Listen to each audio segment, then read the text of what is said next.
Introducing the Paddy Power World Darts Championships. Welcome back to Online Darts, everyone. We are here in Scarborough in the build-up to the Paddy Power World Championships, and we've got Scott Williams in the house. Philippe, hello. The last few tournaments, you refused to talk about the World, but now you've got no choice because there's no more tournaments apart from the World. Boston tomorrow. Boston, that's the tournament right now. I've got to play tournament. I've got to talk about it right now. Look, going back, is it going to be nice memories after last year? Oh, unbelievable. Last year was so good, and you know it was. Everyone know it was. Other than, obviously, what Luke did, Littler, not Humphries, was just crazy. Especially with Littler being non-seeded, that was the big story. Anyone else, I was the big guy. But I'm okay with not being the big guy for a change. I do like to be in the limelight. I like to do stuff to make myself known, but what he did for the sport is he's just different in it. He's elevated it tenfold. So I'm just looking forward to getting back on the stage and giving it a go. We know you love the limelight, as you said there, but has the frustration been that you haven't had that platform because your floor form this year, that the floor form gets you on TV, and that's the bit that's been missing? Correct. Yes, yeah, absolutely. The floor form has actually been okay. Average wise, I know everyone looks at average. That's the first thing, not the wins. First thing everyone looks at is average. I actually won more games this year than I did last year on the floor. I played in more Euro tours. The problem is everyone around me in the same situation, they were just that little bit better. You had obviously Mike, who won, Mike DeDecker, who won his first major. You had Richie Edhouse, who won his first major. You got Martin Lukeman, who got to this first final. So there's so many different players around my area that I'm just not stepping up, which I should be doing, and that's what I should be doing next year. Yeah, look, those players that you mentioned, has that given you all the confidence to say, hang on a minute, we can all do this? It's not just about the top 4 or 5 in the world. Hell yeah. I mean, I knew I was good enough anyway. I know I'm good enough. The floor stuff's completely different to the TV stuff, where you can prepare yourself for both, but with the floor stuff, you have to prepare yourself for potentially 6-7 games a day, whereas the TV stuff, you may have to play 3 if you get to the final, like the Players' Championship finals. Other than that, you're playing 1 a day, so you can physically and mentally prepare for that a lot better. I'm great for the one-day stuff. I need to learn to be better at the multi-game days, which I was good at a couple of years ago because I was new into it and I didn't really care. But now, obviously, it's my life, it's my livelihood, it's what keeps the food on the table, it's what gets me up in the rankings and stuff like that. That's where I need to probably concentrate on more a little bit. You touched on, obviously, when you first broke through, you were a stay-at-home dad at the time, looking after the little ones. But now, like you say, it's food on the table. Does your mindset change because this is the full-time job now? No, because it's been my full-time job since I played at the Super Series. Back when the Live Lounge and the Super Series and the Modus was actually more of a thing where you got invited into Southampton days. Yes, in Southampton days, yeah. So it was more of an invite thing more than you have to qualify through the ADC and do it that way.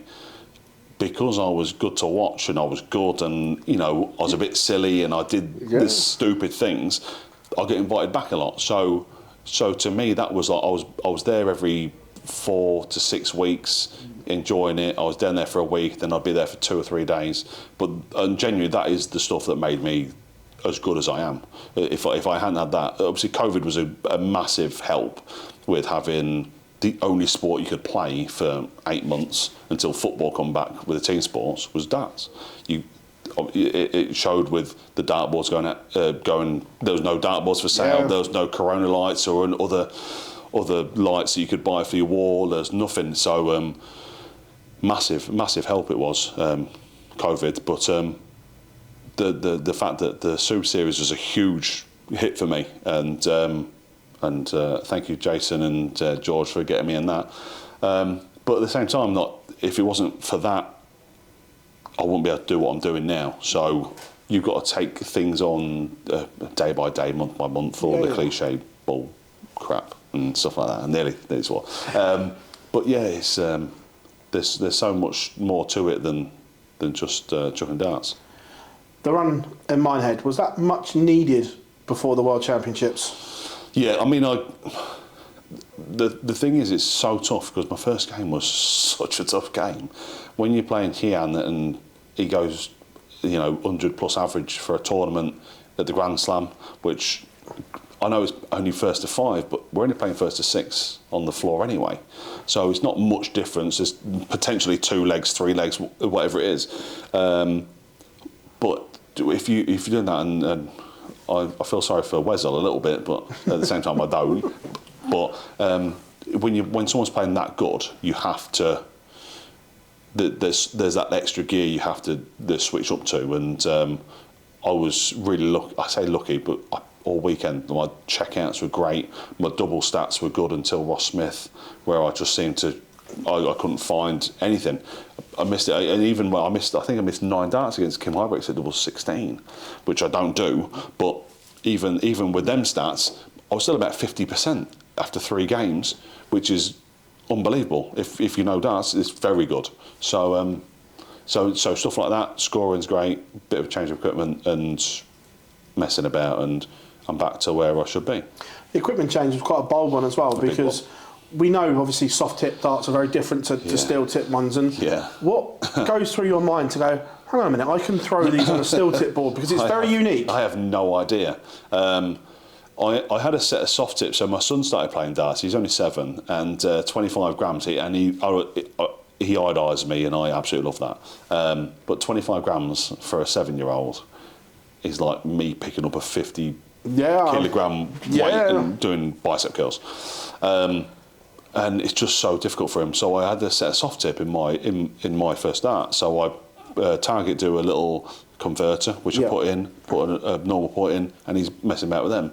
So in my conservatory, when I'm got 5-10 minutes, I'll have a chuck, and these are going all right. And then it just went from there. And then it took me probably 4-6 weeks to get used to them properly. I took them away. I took them to Killarney, or Killarney, wherever you say it, with John O'Shea, and I played in the pairs with him in there. We got to the semi-final.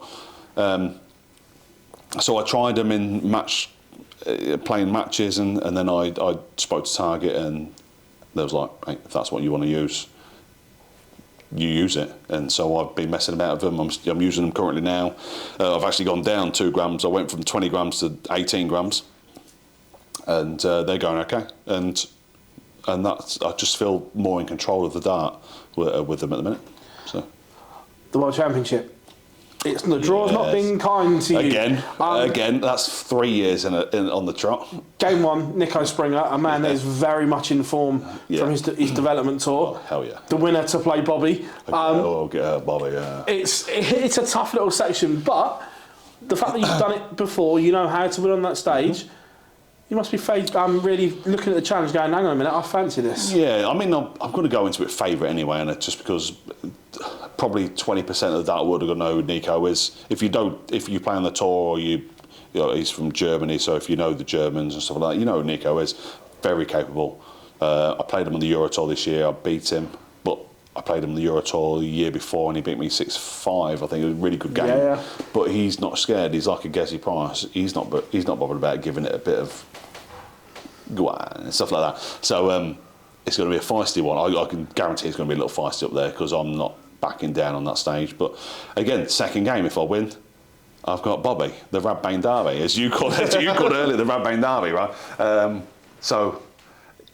Again, it's like you don't know what's going to happen with Bobby. He's really stable, 95, 9700 average. So his checkouts, he's really known for his big 3-dart checkouts. So as long as he misses those, again, I've got another chance to go in. But it's a tough one to play. But when we played a couple of years ago, we showed each other too much respect in the fact that this had never happened before. We played each other on the floor a couple of times. I beat him when I won my first Pro Tour, or my only Pro Tour. And it was back then when we were kind of new to each other still. But we're a bit different now. We know what's going to happen. We know what's going to happen. We've had the chat. We've had a little team talk and go, the stage is the stage. You do what you have to do. Does that mean we're going to have the the full repertoire from Scott Williams then? Yeah, I'm going to have to, because I'm not saying it cost me the game against Luke Humphries. Again, there was last year that I respected Luke far too much to give anything to any game. It was it was so weird. It was just, I couldn't give anything. I don't know why. I like him too much. I don't know. But every other game, I was happy just to be an arsehole. That's exactly. It's just. But yeah, I have to be ruthless. I have to realise it's my life and my livelihood up there. Not I don't have to care about him for 45 minutes. Christmas in the Williams household, is it very different if you're in or out of the World Championships? Not really. So my daughter's birthday is on the 27th of December. Right, okay. So for the first year that I was in the World Championships, we got to celebrate her birthday. Last year we had to celebrate on Boxing Day, but in the afternoon I had to leave. I was leaving about 1-2 o'clock to go back down to Essex, London, to prepare myself ready for the Martin Schindler game. So my kids and my family are fantastic, because they understand that it's all, that's how we work. That especially around Christmas, we actually want Daddy to be better and not be here on Boxing Day and the 27th. So that means a better January for us, or February, whatever. So they're great with it. They're young. The kids are young, so they'll understand a bit more. But at the minute, they're just happy that I'm around as much as I am. I'm not working a 9 to 5 or an 8, an 8 to 5 or 4 or stuff like that. So I get to be around the kids and look after the kids as much as I possibly can. When they see Dad on TV, do they understand what you do and things like that? Yeah, kind of. So my son's 7 and he understands what I do. Yeah. He don't really care. he just understands. Yeah. And my daughter's 3 turning 4, and so you'll see me blow a kiss to the camera before I play. That's to her, because she thinks she can. She's 3, so she thinks she can interact with me at the TV. So I blow a kiss to the camera, and she thinks it's to her. So then she blows a kiss to the camera and stuff like that. But that's why I do it. I absolutely love the fact that my children are massive fans of me and understand that I'm even being here, I'm working, and they understand that. So that makes life at the minute a lot easier. Scott, it's an absolute pleasure catching up with you before the World Championships, mate. Appreciate it, mate. Real good insight. Thank you very much. Thanks, bud. Always a pleasure, buddy.